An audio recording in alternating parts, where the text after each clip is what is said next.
Assalamualaikum warahmatullahi wabarakatuh. Ila hadrati sayyidina wa habibina wa syafi'ina Muhammadin sallallahu alaihi wasallam wa ila arwahi abaihi wa ikhwanihi minal anbiya'i wal mursalin salawatullahi wa salamuhu alaihi wa alaihim ajma'in wa ala ali kulli wa sahabati wal qarabati wa tabi'in wa tabi'i tabi'in bi ihsanin ila yaumiddin wa ila arwahi walidina wa muallimina wa dhawil huquqi alaina ajma'in wa khususan ila hadrati Syekh Ibn Aqil bisiril Fatihah. A'udzubillahi minasyaitonir rajim.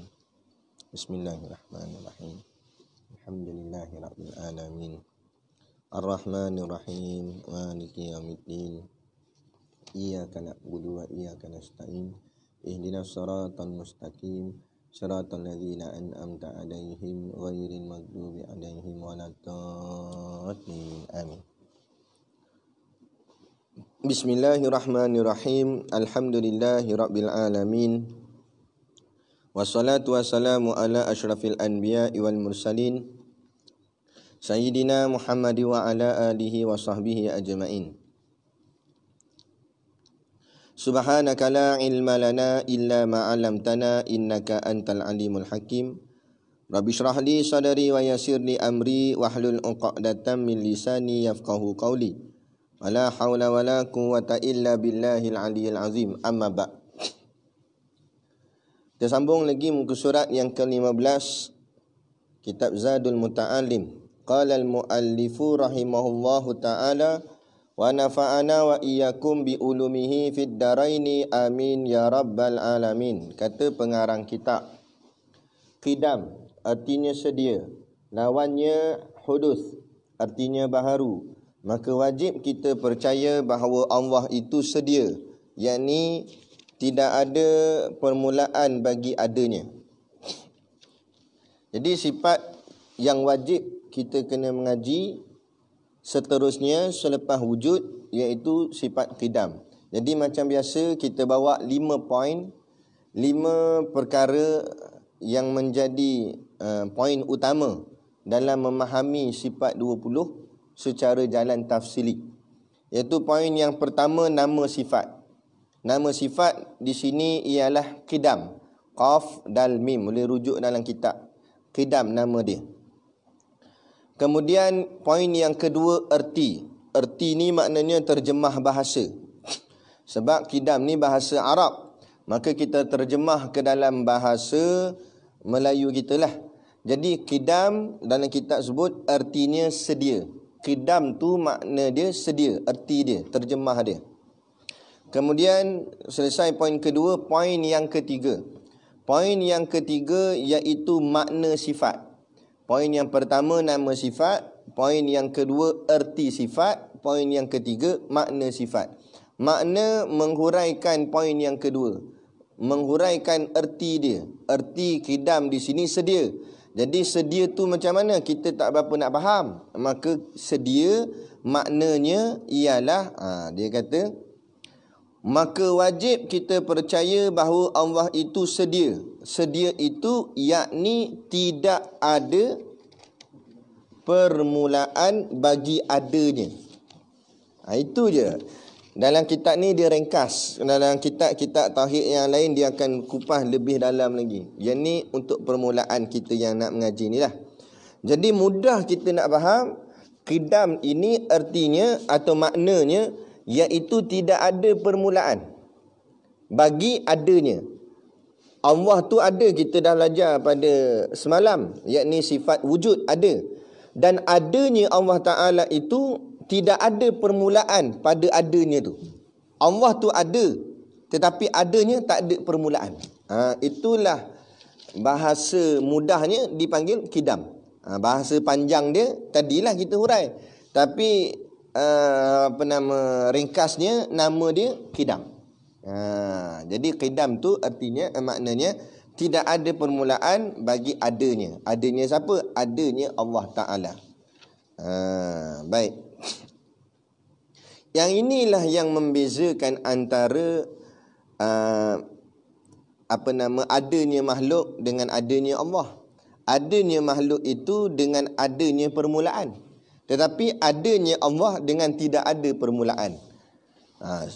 Sebab tu Allah bersifat dengan sifat kidam. Dan kemudian poin yang keempat iaitu lawan sifat. Lawan mustahilnya. Lawannya sini dia kata hudus. Hudus bahasa Arab dia. Hudus artinya baharu. Makna baharu tu dalam mana-mana kitab disebut baharu. Kadang-kadang kita tak apa nak faham apa benda baharu. Makna baharu ialah berubah-ubah. Itu makna dia. Makna baharu tu artinya berubah-ubah. Kerana selalu diperbaharui, maka berubah. Berubah-ubah. Jadi setiap alam ini ataupun setiap sesuatu yang bukan Allah, yang lain daripada Allah, ada. Setiap sesuatu yang bukan Allah, setiap sesuatu yang lain daripada Allah, itu dipanggil baharu. Bermula. Dipanggil berubah-ubah. Setiap makhluk ni berubah-ubah. Alam berubah-ubah. Siang berubah jadi malam. Malam berubah jadi siang. Muda berubah jadi tua. Tua berubah jadi muda. Kan? Hidup berubah jadi mati. Mati berubah jadi hidup balik nanti. Dibangkitkan padang mahsyar. Berubah. Kerajaan berubah. Yang lama jadi kerajaan. Yang kalah pilihan raya jadi kerajaan. Berubah-ubah. Sebab apa? Makhluk. Betul. Sebab Allah tak berubah. Kerajaan Allah mana ada ubah? Hanya dengan pilihan raya. 5 tahun lagi rasa Allah menang rasa. Tak kira 5 tahun ke bila-bila tahun, Allah sentiasa menang. Kerana Allah tidak ditanding-tandingkan. Tak ada pilihan raya ke apa, tak ada. Allah Tuhan. Itu beza makhluk dengan Tuhan. Itu tujuan kita belajar sifat 20 ni, supaya kita nampak siapa kita. Bila kita nampak siapa kita, baru kita kenal siapa Allah. Itu cerita dia. Kan? Jadi itu makna hudus artinya baharu. Baharu artinya berubah-ubah kerana sering diperbaharui. Bila diperbaharui, dalam bahasa Melayu kita pun sebut di kat depan kan. Jadi di ni maknanya ada sesuatu yang membaharukan dia. Itu dipanggil baharu. Bila diperbaharui, pastilah makhluk alam itu diperbaharui akan dia. Jadi bila diperbaharui akan dia, persoalan yang timbul, siapa yang memperbaharukan dia? Yakni Allah. Jadi di sinilah bawa datang mustahil Allah itu bersifat dengan sifat baharu. Kalau Allah tu pun baharu, maknanya Allah pun diperbaharui. Kalau Allah diperbaharui, siapa yang memperbaharui Allah? Maka mustahil, akal tak boleh terima mengatakan Allah bersifat dengan sifat baharu ataupun bersifat dengan sifat hudus. Maka perkataan yang nak tolak Allah tidak bersifat dengan sifat hudus, maka perkataan itu ialah kidam. Sebab itu sekarang ni apa yang kita mengaji ni, kita kait balik dengan yang kita mengaji kemarin. Bukan semalam, kemarin semalam lagi. Iaitu yang kita bicara tentang 4 kumpulan sifat tu. Ingat balik, yang pertama nafsiyah, yang kedua salbiyah, yang ketiga ma'ani, yang keempat maknawiyah. Jadi kidam ni duduk tang mana? Kidam duduk tang salbiyah. Ingat balik salbiyah, saya sebut apa? Salbiyah adalah berasal daripada perkataan salbun. Salbun artinya nafi. Sifat salbiyah, sifat yang menafikan sesuatu yang tidak layak pada Allah.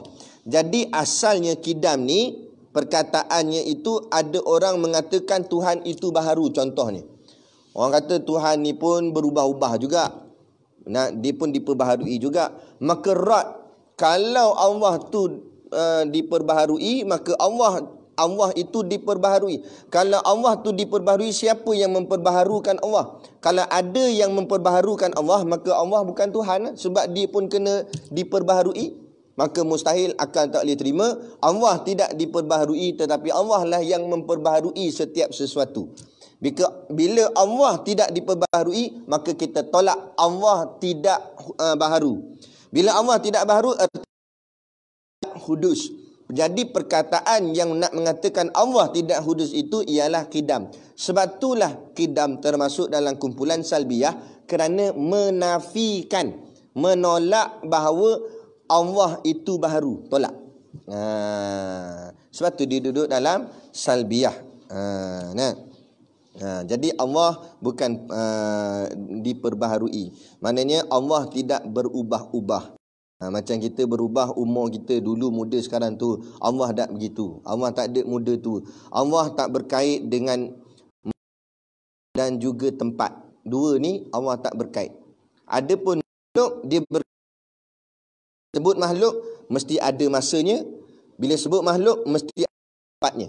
Tempatnya di mana? Di bawah. Bila sebut tempat pula, maka berlaku arah. Di atas, di bawah, di kanan, di kiri, di depan, di belakang. Itu merangkumi tempat. Sebab itulah bila membaca ayat Ar-Rahmanu ala arsyistawa, Ar-Rahman duduk di atas arash, itu terjemahan. Adapun kena balik kepada takwil ayat, kepada tafsir-tafsir yang muktabar. Tak boleh kita kata secara hakikinya ataupun secara makna yang kita fahamnya Allah duduk di atas arash. Bila Allah duduk di atas, atas tu mengarahkan. Bila arah menjadi, bila ada sebut atas, bila atas tu bererti ada tempat. Bila ada tempat, maka Allah berhajat kepada tempat. Maka itu bukan Tuhan. Kalau itu. Kerana hajat pada tempat, ia menjadi lemah. Menjadi lemah. Macam kita berhajat pada tempat kerana kita lemah. Tempat kita, contoh tempat kita rumah, kan? Kita kena berhajat kepada rumah. Kenapa? Kerana kita lemah. Lemah apa? Lemah daripada kena hujan dan sebagainya. Kalau kuat tak payah lah kat luar tu. Tak, kena ada tempat, ada rumah dan sebagainya. Itu lemah. Ada kalau Allah memerlukan tempat, maka Allah jadi lemah lah. Jadi Allah tidak memerlukan tempat kerana tempat itu pun Allah yang menciptakan ia. Allah tidak berhajat kepada setiap sesuatu yang diciptanya, tetapi setiap sesuatulah yang berhajat kepada Allah atas ciptaannya itu. Jadi itulah dengan makna kidamnya. Ringkas je dalam kitab ni, ringkas bagi nak mula-mula boleh faham dulu. So kalau kita dah khatam kita mengaji kitab yang lebih dalam, lebih kita akan nampak lagi. Tapi bagi Zadul Muta'alim memadai, pegang kidam, artinya Allah tidak ada permulaan bagi adanya. Maknanya Allah bukan baharu, Allah bukan berubah-ubah. Perkataan ringkasnya, perkataan mudahnya kidam. Itulah kidam. Okey. Baik. Kalau orang tanya yang kelima, poin yang kelima, dalil. Macam mana tahu kata Allah tu kidam? Jadi kalau kita buka dalam kitab Matan Umul Barahin, dia akan menggunakan perkataan kalau. Ni saya bagi tips. Kalau untuk mencari dalil secara akli, dalil akli rujuk Quran hadis lah. Dalil akli, dalil akal, kita bawa perkataan kalau. Lepas perkataan kalau tu kita letak perkataan mustahil dia. Mustahil kidam apa dia? Iaitu baharu, yakni hudus ataupun baharu makna dia. Ataupun dengan makna yang lebih senang kita nak faham, berubah-ubah. Jadi kita letak kalau. Kalau Allah itu berubah-ubah, maka siapa yang mengubah Allah? Tu satu. Ataupun kalau Allah itu berubah-ubah, makna Allah ni pun diarahlah, diubah-ubah akan dia. Mana Allah tak bebas lah. Allah terkongkong sebab ada orang ubah dia. Maka itu bukan Tuhan kalau begitu. Kan? Jadi mustahil. Akal tak terima dari segi dalil akal dia. Akal kita tak boleh terima. Walaupun kita tak erti ayat Quran hadis, tapi kita bawa dalil akli, dah menjadi kuat untuk nak mengatakan bahawa Tuhan bersifat dengan sifat kidam. Allah bersifat dengan sifat kidam. Selesai. Ada masa sikit, kita sambung terus lah. Boleh tak? Kita sambung sifat yang ketiga, iaitu baqa. Kidam, lepas tu baqa.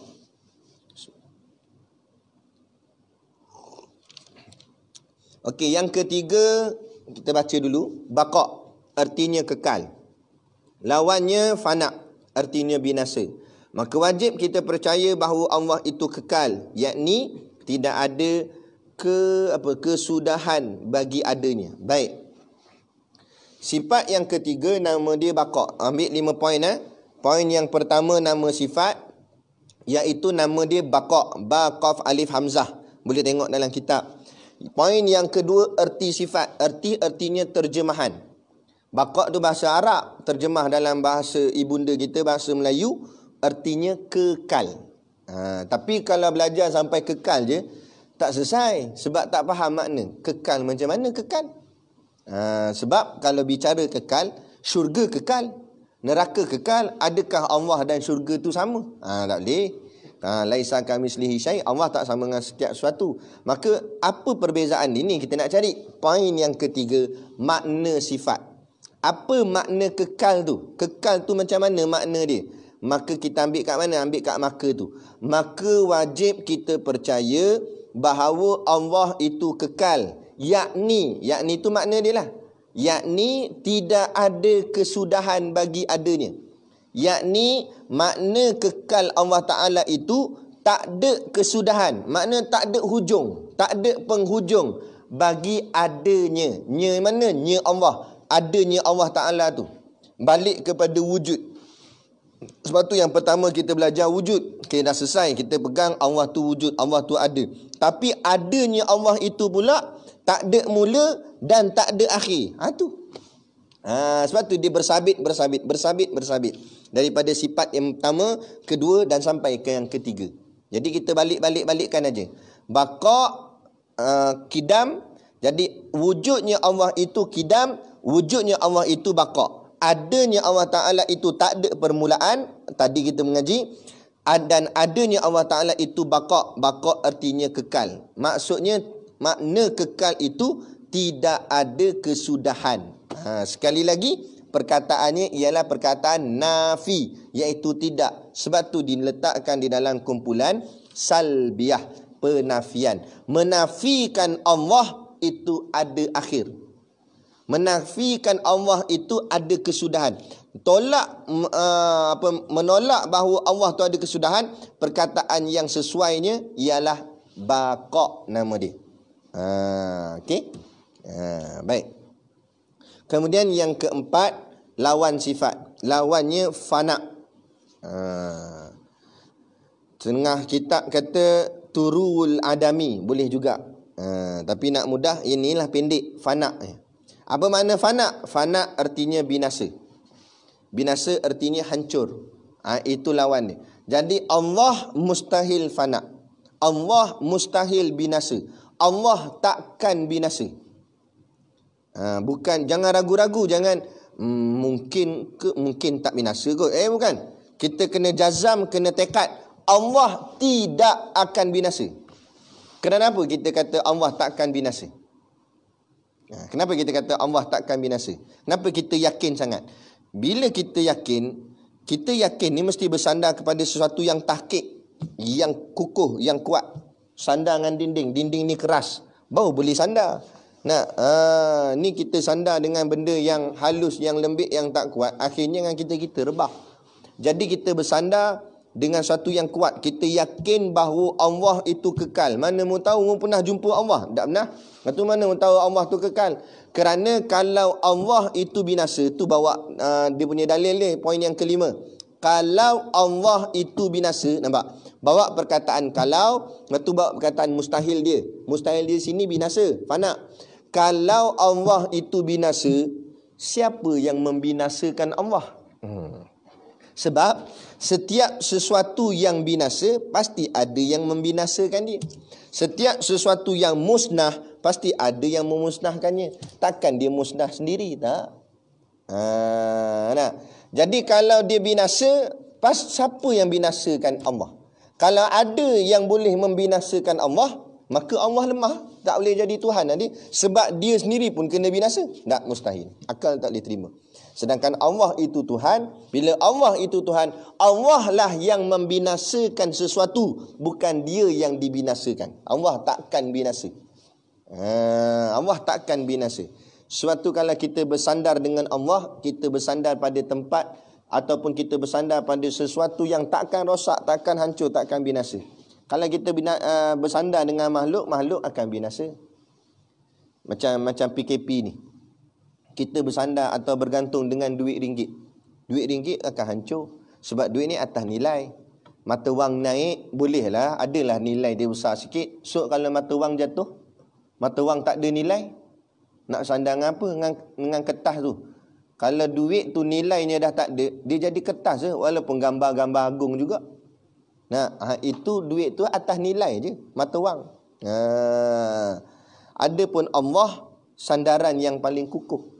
Kita walau macam mana kita dalam keadaan senang atau dalam keadaan susah, kita bergantung dengan Allah. Allah takkan pernah binasa. Tapi setiap selain daripada Allah, pasti binasa. Kullu nafsin dha'iqatul maut, setiap yang bernyawa pasti akan mati. Kullu man 'alaiha fan. Setiap sesuatu ke atasnya adalah fan, maknanya rosak, binasa. Semuanya akan binasa, melainkan Allah. Allah takkan binasa. Itu maksud baqa'. Okey, dah dapat dah. Poin pertama nama dapat dah tadi. Erti, terjemah bahasa. 3 makna dapat dah tadi. 4 lawan dia, fana. Yang kelima tadi, kalau Allah binasa, maka siapa pula yang membinasakan Allah? Maka mustahil. Tak ada siapa boleh membinasakan Allah. Maka bila tak ada siapa boleh membinasakan Allah, maka Allah takkan binasa. Jadi takkan tak. Bila nafi masuk dalam kumpulan salbiah, yakni penafian. Menafikan Allah itu akan hancur, menafikan Allah itu akan binasa. Jadi perkataan yang nak menafikan Allah itu binasa, perkataannya baqa', kekal. Jadi kidam dan baqa' ni saling berapitan. Dia macam kawan baik lah. Ada kidam, pasti ada baqa'. Ada baqa', pasti ada kidam. Maknanya tak ada permulaan, maka tak ada juga pengakhiran. Tak ada pengakhiran, tak ada juga permulaan. Okey. Jadi kadar tu dulu. Nanti kita akan mana ni? Yang kelima, qiyamu ta'ala minal. Kita berhenti nombor 3. Nanti kita akan sambung nombor 4 dan nombor 5, insya-Allah. Kita tengok pada keadaan. Mungkin kita baca 2 sifat ke, atau 3 sifat sekali ke, atau kalau satu sifat tu huraian ni panjang, satu tu jelas masa satu malam tu. Jadi malam ni kita dapat 2. Jadi hafalah. 3 sifat dah kita belajar, harap-harap 3 ni kita hafal. Iaitu yang pertama wujud, yang kedua kidam, yang ketiga baqa'. Bukan setakat hafal nama dia, malah faham dengan maknanya. Apa beza wujud, kidam dan baqa'? Dan mana kita nak fahamnya kedudukan kidam, baqa', wujud dan sebagainya. Adapun lawan dia, kalau tak hafal yang Arab, sekurang-kurang ingat akan maknanya dalam bahasa Melayu pun tak ber. Wujud ada, lawannya tak ada lah. Kidam artinya Allah tak ada permulaan, lawannya ada permulaan. Baqa' artinya Allah tak ada pengakhiran, ada pengakhiran. Macam tu pun tak ber untuk permulaan. Jadi kadar tu, kemudian kita menjawab soalan. Ada soalan? Tak ada? Yang hantar dah?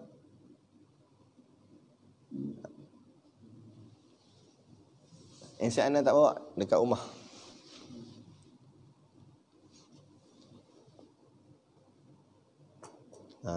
Inilah Ustaz Burhan.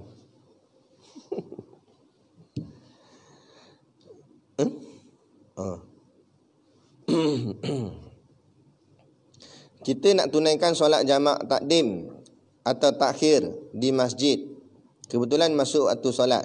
Jemaah masjid sedang solat. Bolehkah kita ikut imam buat solat tamam dan sambung solat takdim atau takhir selepas itu? Mohon pencerahan dari Ustaz. Okey, baik. Jawapannya boleh, tak ada masalah. Kita dalam perjalanan musafir, singgah satu masjid untuk nak semayang, tak kiralah sama ada jamak takdim atau jamak takhir.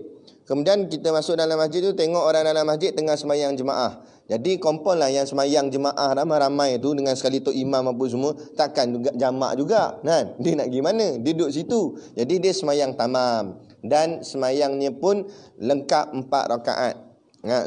Kalau zuhur dan asar lah, semayang 4 rakaat. Jadi kita ni datang, kita nak buat jamak dan qasar. Kita nak jamakkan zuhur dengan asar dan kita nak qasarkan jadi 2 rakaat. Jawapannya boleh, tapi masa kita menjadi makmum kepada imam yang tamam, kita tak boleh qasar. Sebab dia kalau sikit tak boleh ikut banyak, banyak boleh ikut sikit. Itu dia punya formula. Contoh, kalau imam tu musafir, imam tu semayang qasar 2 rakaat, kita ni orang tempatan situ. Kita tengok ada orang semayang, kita pun alang-alang ambil fadilat jemaah, kita semayang dengan dia sekali. Tapi kita tak lewat qasar sebab kita bukan musafir. Maka kita buat 4, imam buat 2. Habis imam bagi salam, kita naik tambah lagi 2. Boleh. Sebab imam sikit, rakaatnya kita banyak. Banyak boleh ikut sikit, tapi sikit ikut banyak tak boleh. Contoh imam penduduk situ, imam semayang tamam 4 rakaat, kita nak buat 2, tak boleh. Jadi kalau kita nak semayang berjemaah dengan imam, maka wajib kita kena buat macam imam, iaitu 4 rakaat juga. Itu masalah qasar.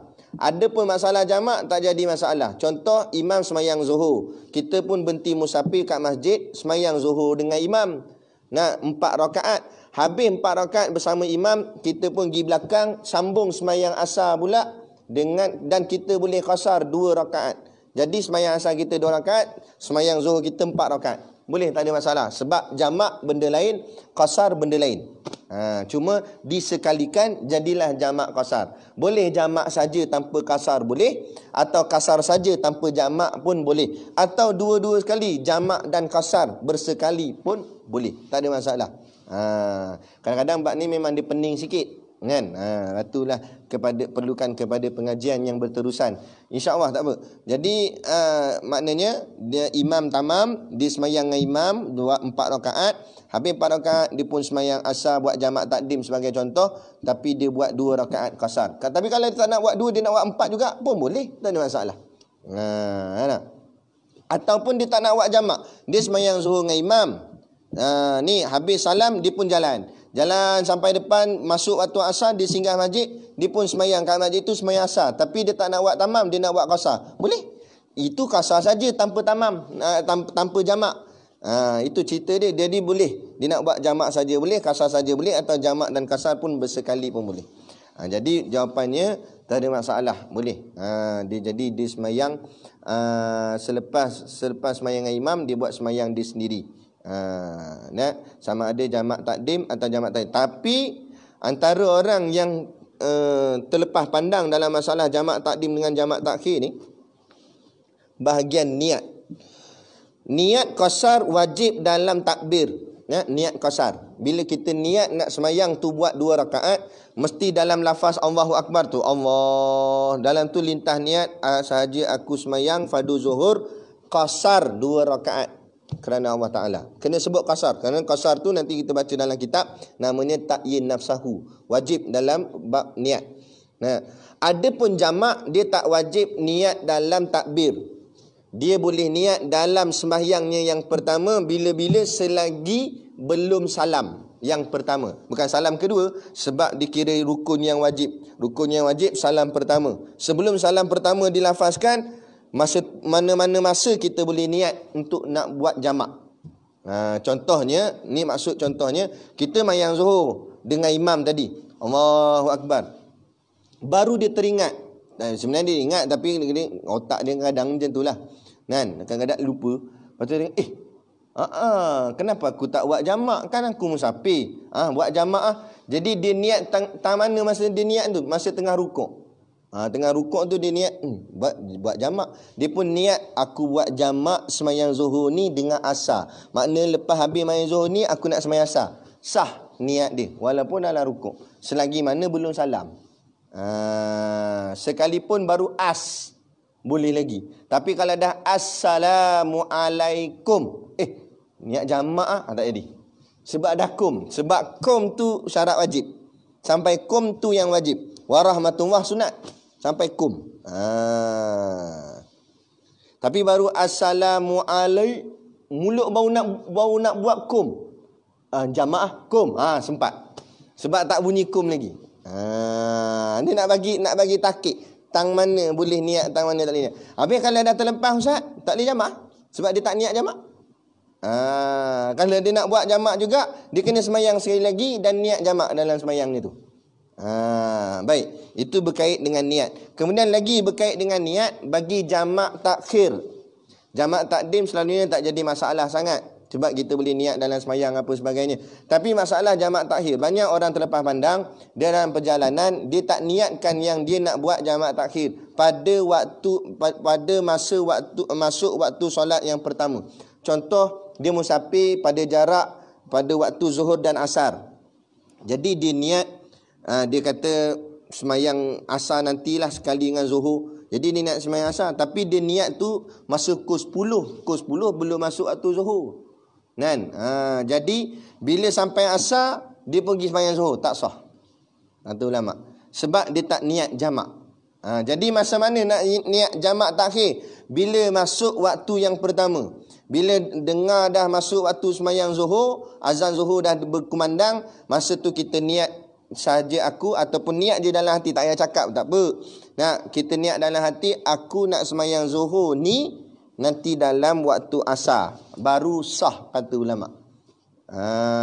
Kalau dia tak niat, kemudian berlarutanlah masuk waktu zuhur pun dah luput habis waktu zuhur, masuk waktu asar, dia boleh semayang asar dan qada zuhur. Dia tak boleh jamak dengan zuhur. Zuhur tu kena jadi qada. Sebab apa? Sebab dia tak niat menangguhkan solat zuhur dalam waktu asar. Jadi kena qada. Dan qada boleh buat qasar tak Ustaz? Boleh. Kalau qada itu dalam waktu musafir. Contoh, kita musafir semalam. Semalam musafir. Dan semalam itulah jalan jam, kena tahan dengan rock block apa sebagainya. Tak boleh nak semayang. Padahal sebenarnya boleh je semayang dalam kereta tu, tapi dah tak reti kan. Dia tak reti, akhirnya dia pun tak semayang. Tak semayang, kena wajib qada. Terlupa pula qada pun terlupa. Akhirnya sampailah hari ni baru teringat. Hari ni teringat, semalam punya aku tak qada lagi. Semalam tu musafir. Semayang tu waktu musafir. Jadi qada hari ni boleh qada qasar. Contoh, yang dia tak semayang semalam tu zuhur. Zuhur tu waktu musafir. Hari ni dia qada balik zuhur tu, dia boleh buat 2 rakaat. Sebab pada waktu yang masa tu dia musafir. Tapi kalau zuhur tu dia bukan musafir. Zuhur dia duduk dalam bilik je, tidur sampai tak semayang. Esok baru teringat, lepas maghrib baru teringat, zuhur semalam aku tak qada lagi. Tak apa, qasar. Mana boleh qasar tengok. Bukan musafir. Masa tangguh semayang tu tidak musafir. Yang boleh qasar qada ni masa waktu semayang yang ditangguhkan itu dalam keadaan musafir.